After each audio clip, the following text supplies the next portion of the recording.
Joaquin Xavier with the Voice Party. This is JD Arandia with the Voice Party. I know he already said Voice Party, but Voice Party. This is Phil Spruner with the Voice Party. No, come on. This is Gaspar with the Voice Party.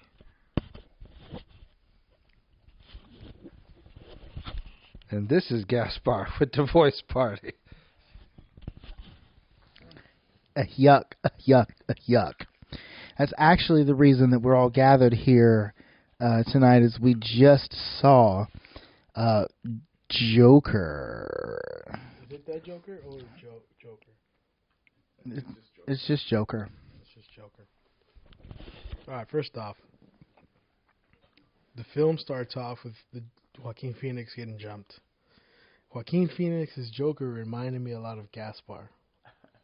Did you get any of that?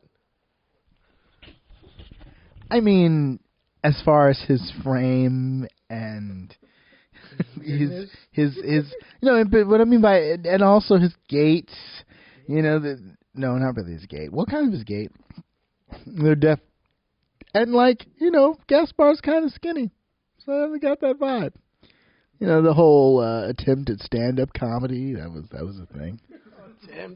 Attempt at stand-up. You know what? I felt personally attacked when the mother said, don't you need to be funny to do stand-up comedy?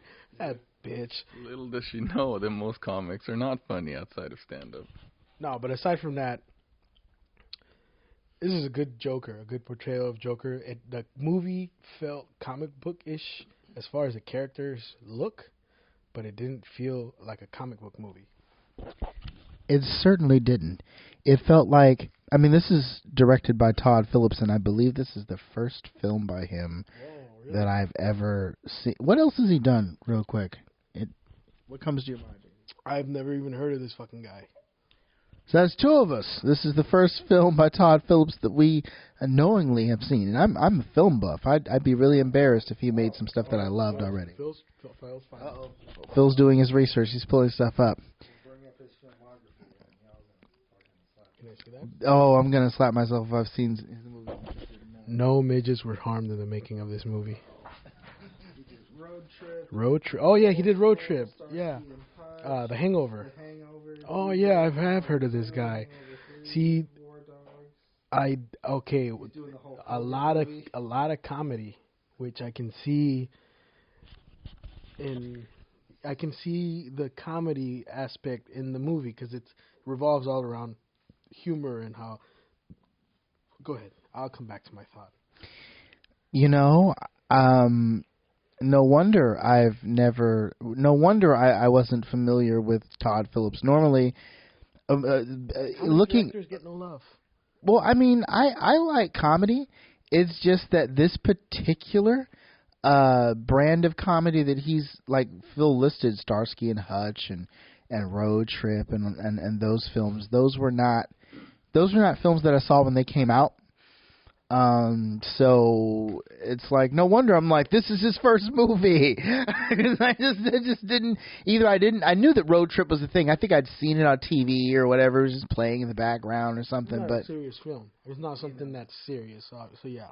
Right. But there are definitely some comedic directors that I'm well aware of, and I look out for their work. None come to mind at the moment, but. Like, for example, Ice Cube, the Barbershop movies. But then again, he's also a famous rapper, so he's got that going for him. Some of Spike Lee's movies are funny. Oh, one or two, maybe. Back to the movie. Right. I heard people saying that the whole Taxi Driver aspect, that it's like Taxi Driver and that other film which we couldn't think of the name with Robert De Niro. And it's a Scorsese film, I think. It's all about a failed comedian that works hard to get on a late night talk show, and he's got like delusions of grandeur. It's very much inspiration for this movie, for Joker. When I was watching the film, I can picture like this being the backstory for the Heath Ledger's Joker. I don't. Did you guys get any of that, or does this feel like a totally different? To me, I feel like this could be the origin story of the Joker from. Even though the other one was more aggressive, like this could have been the origin story for Heath Ledger's Joker. Go ahead. Actually, one of the things I enjoyed was that I was able to forget Heath Ledger. Yeah. Because that was a concern of mine. It's like it's inevitable that you're gonna compare this portrayal, to Heath Ledger. And I'm glad that it didn't, for a lot of reasons. Thematically, it was different. And then Joaquin Phoenix is really talented enough to where you're not thinking of Heath Ledger. And you know what? I'll say this: there's a scene where he stabs a guy in the neck. At that point, I know it's a movie, but the way he kills him, I feel like I was watching one of those narco videos where they decapitate. It made me kind of like, because he seems so soft, And then when he kills someone with a gun, it's not the same, obviously, but he seems so like he's very childlike. In the beginning, oh, my mom, said that I will bring joy to the world, blah blah blah. That, like, his innocence started because he had like a childlike innocence to him in the beginning of the film, and that slowly started to die based on he was literally like a product of his environment in the Gotham City. I don't know how to explain it, but I'll give you the mic for a second. Well, something. First off, I want to throw this out. Spoiler warning for anyone who hasn't seen this film. Spoilers in the title. But what I thought was, now you touched on something interesting in regards to his environment, because this film takes a theme of rich versus poor. Yeah. It takes the idea that he is a very working class person stuck in a society that is just going to dump on him. And it doesn't quite feel like an everyman story because he's got a little bit more going on than your average guy. But, they say in our world these days, depression, thanks to social media, is at an all-time high because of the way that Facebook, et cetera, plays with your head. So who knows how many people are out there feeling like Arthur Fleck, right?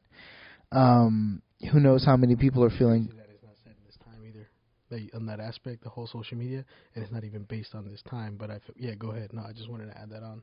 It would be a very difficult story to tell if it was set in this era because he'd be very easy to catch. There's a scene where he shoots some 3 young business folks in the subway, and had somebody had their cell phone on them and decided to live cast on Instagram, there'd be no mystery as to who the clown killer was.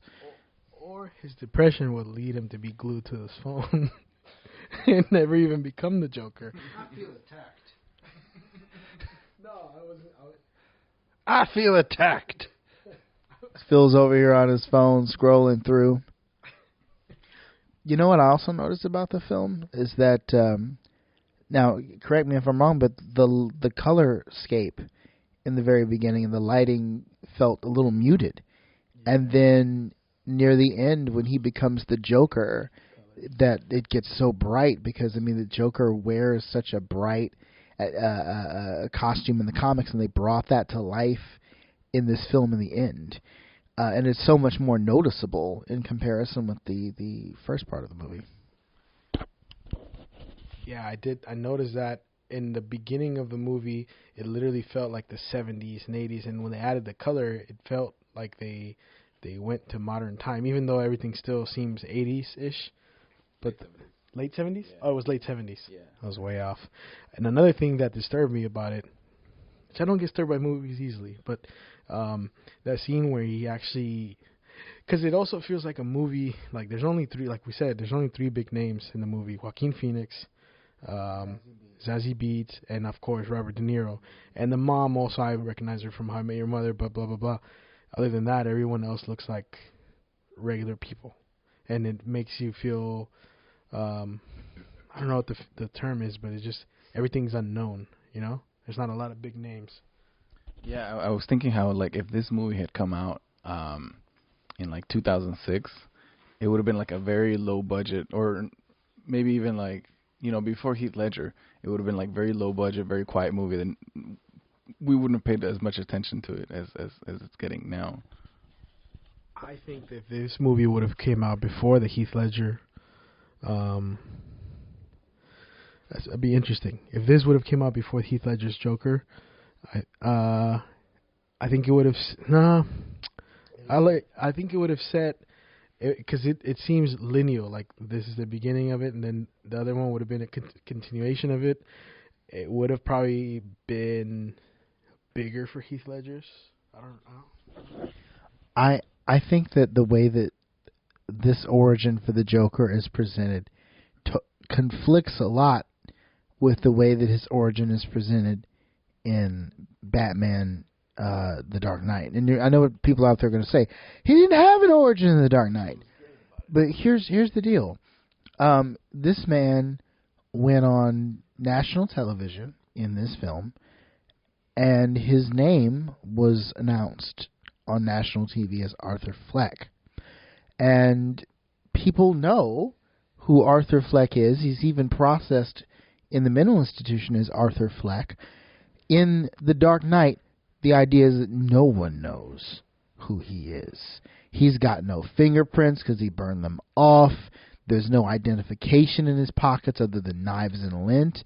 And like the cops in The Dark Knight are presented as being very competent. There's no way in the world that none of them would think to look through some records and be like, oh, there was this clown riots back in the 70s, and the leader of them was this dude named Arthur Fleck. He set the whole thing off by killing 3 sub. Could this be our guy? Somebody in that precinct is going to think about that old case and go, maybe it's him. But in The Dark Knight, is the way it's presented, it's like he's this enigma, almost this elemental thing that just comes walking out of the ether to cause chaos in the city. This is different. Very much like the first Michael Myers. There's no... I mean, we had an idea, but we had no, there was no backstory to him at all, and it makes it scarier when you have no backstory.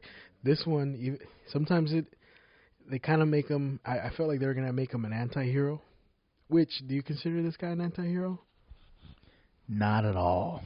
That's what I liked about this origin story. There was no, let's have sympathy for this motherfucker. He kills his mom. That's when you realize that when you see him killing his mom because of all the lies that she, created around his origin, and then you see that girl, that his love interest, Deadbeats, was never actually there for any of the things that he imagined her on that date. He imagined her on the in the audience for his comedy show, or what else? The hospital scene where she's there with him. That's when you realize this motherfucker's crazy. Yeah. I did see a lot of parallels though with superhero movies. Like when he's at the train station and he wants to save that girl who's getting harassed by the 3 Wall Street guys, which he does end up, killing the 3 Wall Street guys who were bullying the girl. And then you also have that kind of like that dual identity thing where you have what's the character's name? Batman? No. Joker. Arthur. Oh yeah. So he's Arthur Fleck. He's Arthur Fleck, and then he's also the Joker. So I did notice some parallels, which I was very happy to see, because it wasn't just here's a bad guy. Like, no, there was a lot more detail to the character. Which, at that point, he still had a lot of his innocence to him. Like, that's before it had completely died off. I think there's a point in the movie where his innocence dies off, which, for me... Well, I'll let you explain where that... I'm sure you know that.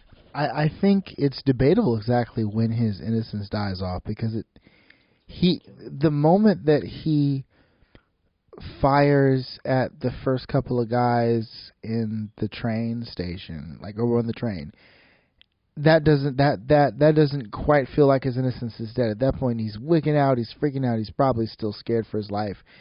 I think his innocence dies when he actually chases the dude, like down, like out of the subway. The dude's trying to desperately get upstairs, and then he just blam, right in the back, blam, blam, blam. Like he didn't have to kill that guy, but he did it anyway. To comment, we were talking about the heinous crime of killing his mom. Even that act, like the idea that his entire life of suffering, this abuse that apparently he had blocked out from his own psyche, was the product of his mom being a completely selfish, narcissistic manipulator. That someone that you trusted with your life and your safety, that kind of betrayal, like it takes a very, and he was already had a fragile mind. He was suffering from mental illness. Like even someone of sound mind and body might be tempted to do what he did. I mean, and Do you sympathize with some of his crimes? I repeat the question for you there. No, you repeated. Oh, do I sympathize with some of his crimes? I would explain what they are too. Okay, so when he shoots the guys on the train station, they were whooping his ass. And he probably, if you have a gun on you and people are sitting there just pounding, there's three of them and one of you and they're pounding on you, there's always a chance that one of them will realize you have a gun on your belt, especially if they hit you in the right spot and they're like, oh, he's got a gun on him. So then they're going to try to take that from you and then probably shoot you. So the safest thing he did would have been to shoot them. So I think that the first initial shots that he took were justified. Chasing the other bastard down and shooting him in the back 2 or 3 times, that wasn't self-defense at that point. That was cold-blooded murder. And he had no reason to kill that guy. You know what I mean? Yeah. But the first two, that's when the character loses his. Yep, that's when he started to lose it. Now, his other crimes, stalking the girl, well, it's not really her. Killed her too. They didn't show it, but I mean, they kind of hinted at it. I think he killed her. No, well. And then she's like, "Oh no." Maybe. They left it open to interpretation. Did he kill her? Did he not? Did he just get up and leave peaceably? You know what? Who knows? You know what?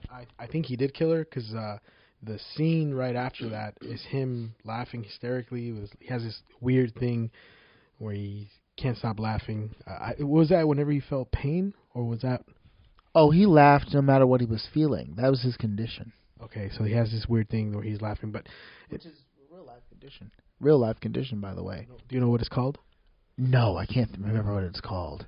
But our producer did some research on the subject, I think, recently. Phil, what? You know what it's called?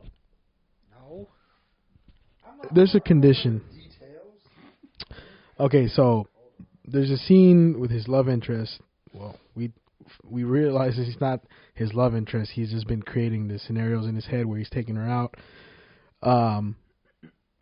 He breaks into her house, and at this point you think they're lovers, but he comes in her couch and he does a little shoot in the head thing, hand gesture to her, and it goes from that scene and her looking horrified to him laughing hysterically in his apartment naked, and the police sirens going off. No? Did you guys catch that? Yeah. I mean, they do leave it up to interpretation. I want to believe he killed her just because it makes it seem crazier, because right after that he killed his other 2 friends, or he spared the little guy. Right. But there is a scene that they're really, like the scene with when he kills Robert De Niro's character. Have you guys ever heard of the Christine Chubbuck case? She was a news anchor who said something of like she was severely depressed. If you look her up, you'll see what she's all about. She was this TV news anchor who, on live TV, she said a joke. I can't remember the joke exactly, but she basically committed suicide on live TV. Remember when he was contemplating what he was going to do a joke and then shoot himself in the head, but he ended up killing Robert De Niro. But that's what that reminded me of. I don't know if there was inspiration from that Christine Chubbuck case. On Most likely. But that kind of that whole story freaks me out. Yeah. Blew my brains out. Now, I also wanted to throw this in there just to finish up on the question you had about whether or not I sympathize with the crimes. Killing Robert De Niro was completely out of line. And his character, killing Maury, because Maury was giving him an opportunity to sell himself. He had if he was still committed to doing the whole comedian thing and he wasn't nuts, he should have seen that as an opportunity to tell real jokes, quality jokes, and get himself over. But instead, he just decides to instead he just decides to shoot him. Just shoot Robert De Niro point blank in the head, right? Gone off the deep end at that point. And if he indeed did kill Zazie Beetz, that's inexcusable. Hopefully he didn't kill that poor woman. You don't think that Robert De Niro's character was like trying to humiliate the Joker? Yeah. I do think he was trying to humiliate him, and when he seemed obviously that he was crazy, and he kept probing him with those questions, he was just trying to it's like a modern day, like those people that go and fucking feed homeless and then they record it just to get fucking likes or views. That's what it seemed like to me, and that one I kind of did see it as justifiable, not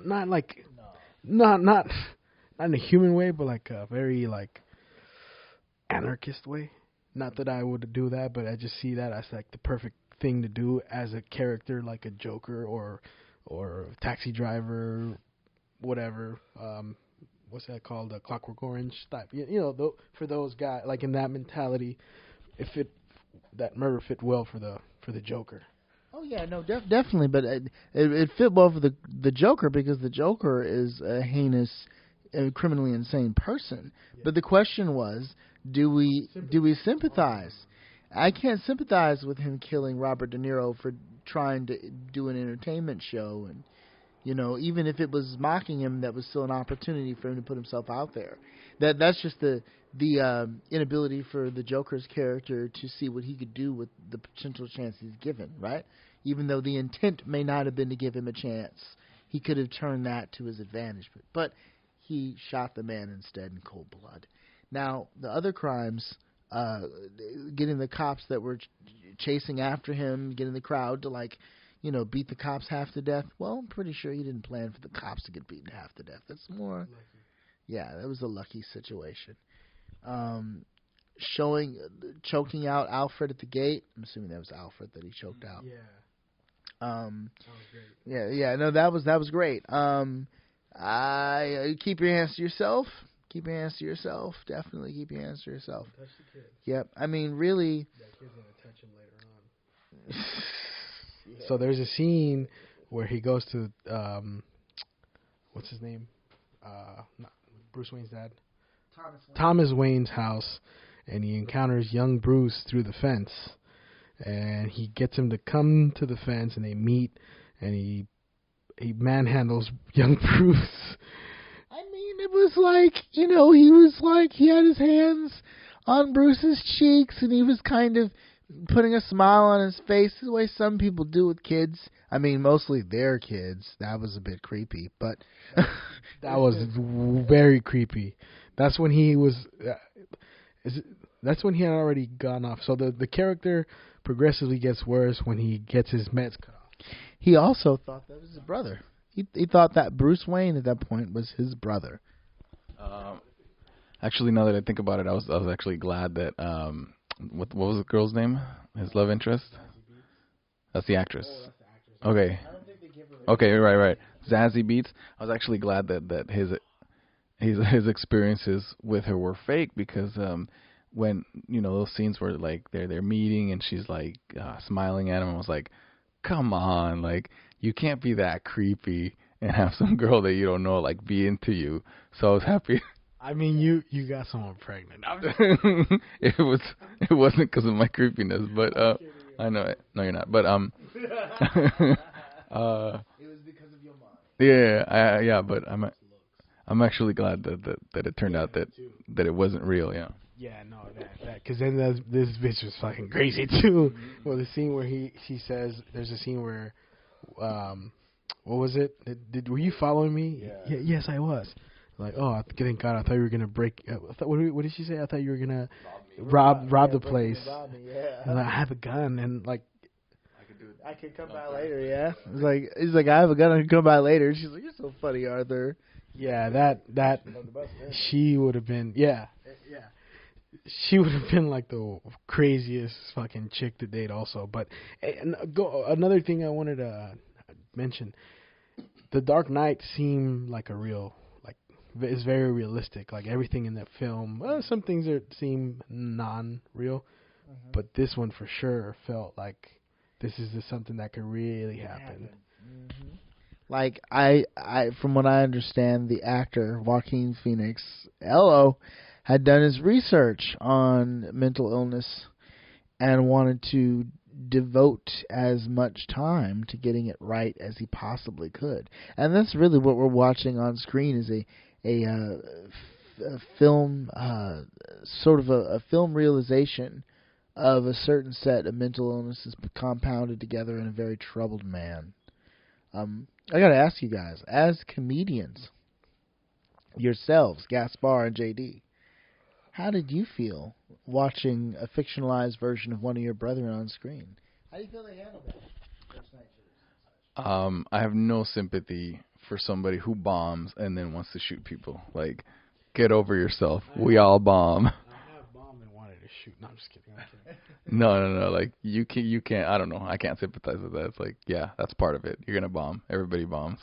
Yeah, after bombing, I think the last thing you want to do is go shoot people. You probably want to go home and cry and not fucking see anyone, let anyone see your face. I get the makeup, but as far as and you know what, the other thing I didn't like about this Joker is everything about him doesn't like. I started thinking about every other Batman portrayal that's been out there. I don't see like mastermind. It just seemed like a crazy person. Like, let's go arrest him and that's it. Like I picture him going against Christian Bale's Batman or Ben Affleck's Batman and like easy. It's just like a simple half hour worth of work, maybe less. I didn't see like insane mastermind level threat as far as supervillain. Like, definitely not supervillain. Like, the cops could take care of this. Well, I'd like to point out that the film is all about his metamorphosis into what he'll become. And this is his first stage. One doesn't become a criminal mastermind overnight. So this is the bare bones origin of origins right here. Yeah.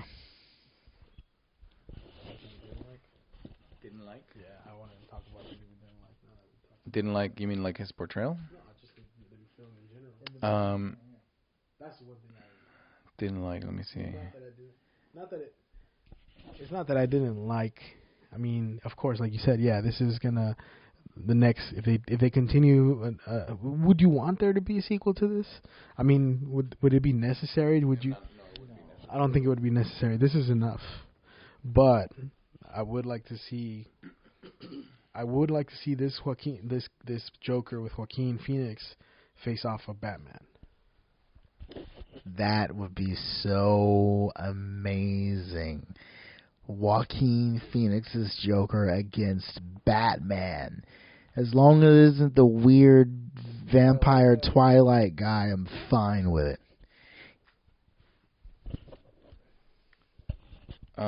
So usually when I watch a movie, I can't tell if I like it right away. It usually takes me at least a couple days, sometimes even longer. What I did really like was the pacing. I am so glad it was a slow movie, because then when the climax happens, it gives you much a much bigger impact than it would if it was fast paced like your modern superhero movie. I actually really liked watching Robert De Niro play the character that he did, even though it wasn't completely like different from his other characters. He's like, in this one he's trying to be he's sleazy, he's not too far from sleazy in his other movies, but he's trying to be charming, he's the center of attention. One thing I wanted to address was that movies from like the 2000s and like 2011, 12, that era, you have a lot of like almost glorifying the man-child character with actors like Will Ferrell or Zach Galifianakis. And actually I saw a lot of Zach Galifianakis in this Joker, a lot of his mannerisms. Yeah. And in this one he kind of addresses a lot of the consequences of being a man-child. Like you're probably at home living with your mom. You probably don't have much of a social life. You don't have a girlfriend. He's unemployed for a lot of the movie. So not somebody that you look up to. Whereas when you think of Will Ferrell and Zach Galifianakis, you laugh at what they do and you're like, oh, I wish I was that funny. Yeah. That's the part. Yeah. He's a laughable dude. Like you could laugh, point and laugh. At the Joker? Yeah. Before he's the Joker. Right. Yeah. One thing I do, on top of that, one thing I also like the way they made the character, they painted the character up to be. He seems like it'd be everything fits in to be like a mass shooter. Like everything that a mass shooter has, that's what fits his identity. Is all that weirdness. Like in modern day, when it started a fucking riot, he would start. Well, the character starts to riot. It'd be like a mass shooter. Like it fits exactly like. You got anything else? You got any closing remarks? I got something on. Oh yeah. No. Who's? Okay, so you mentioned things we didn't like. And there are very few things about this movie that I could try to point out that I did not like because it was so good. But I will say there's a minor disappointment. Alec Baldwin was originally going to play Thomas Wayne. And then during the production at some point he pulled out.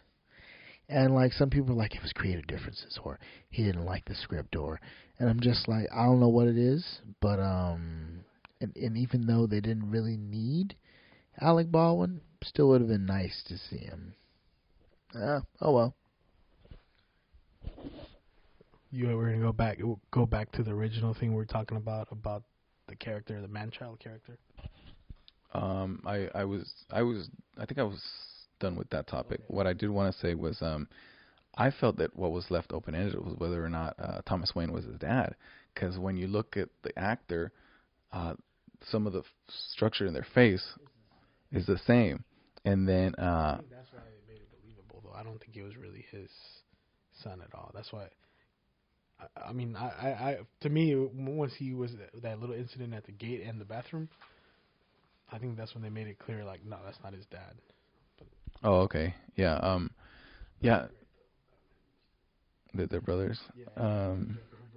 Yeah. Well, before I get off too much topic, I was like looking forward to the scene where the Joker kills Batman's parents. And he doesn't. It was some copycat, and I couldn't understand why. The only thing I can think of right now, just less than 2 hours after we watched the movie, was that the portrayal of this Joker is someone who's not a supervillain, who's not perfect, and that's why he didn't kill Batman's parents. Just some copycat did.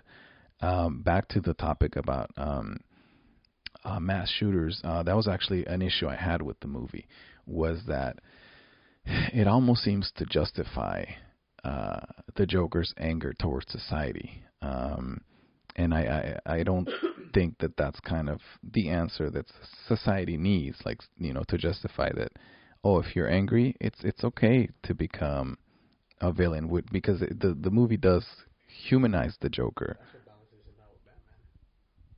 But that's what balances him out with Batman. It does, but Well, you know, that's why I think it is perfect, because that is his reaction to society. I mean, that's the worst you could have.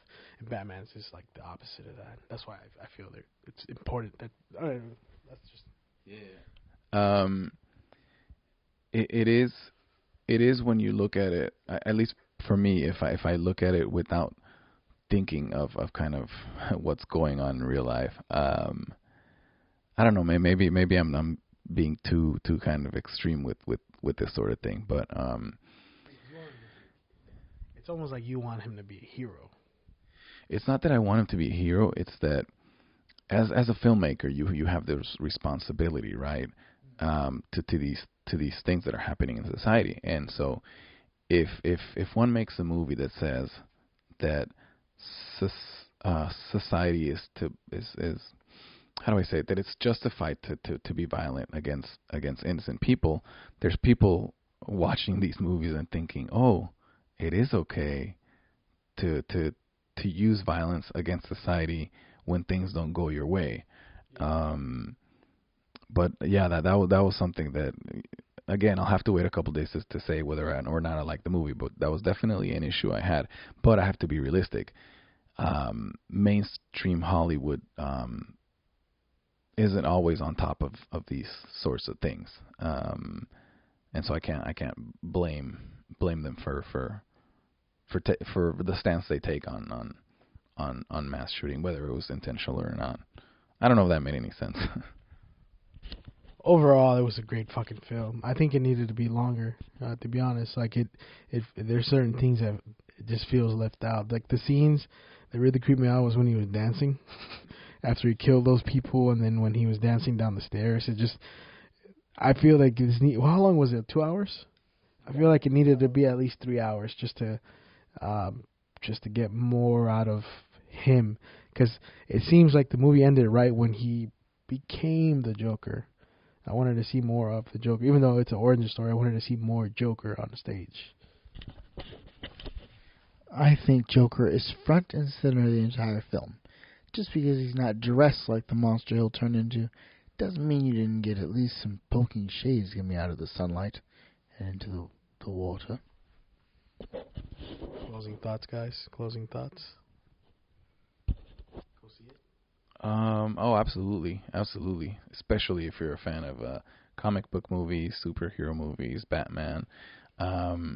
If you're a fan of good acting, if you want a lot of action, maybe you might be disappointed. This movie takes its time developing the character, but I definitely recommend it. Well, I would definitely recommend going to see this movie. It was fantastic. Joaquin's performance, and I'm not talking about my own performance, I'm about Joaquin Phoenix's performance, no relation, was the bomb, diggity bomb, and you will be missing out if you don't see this movie in theaters. Like, see it right now. See it right after you get done with this podcast listening to it. Go and buy yourself a ticket. Do it online. Please comment on the comment section and tell us what you thought of the movie. It was definitely a great film. I would recommend it to anyone who's, even if you're not a comic book fan, this is a good movie. It's very similar to it's a little similar to Taxi Driver, but you don't even have to be a comic book fan to see this movie, because it touches on stuff that everyday people deal with, like mental health, and highly recommend it. Anyways, that's been our first actual movie review. We're out. I'm Joaquin Xavier. See you next time with the movies. We're signing off. Later. This movie review is brought to you by All Roads over at Garage Doors. Get your garage door game up today.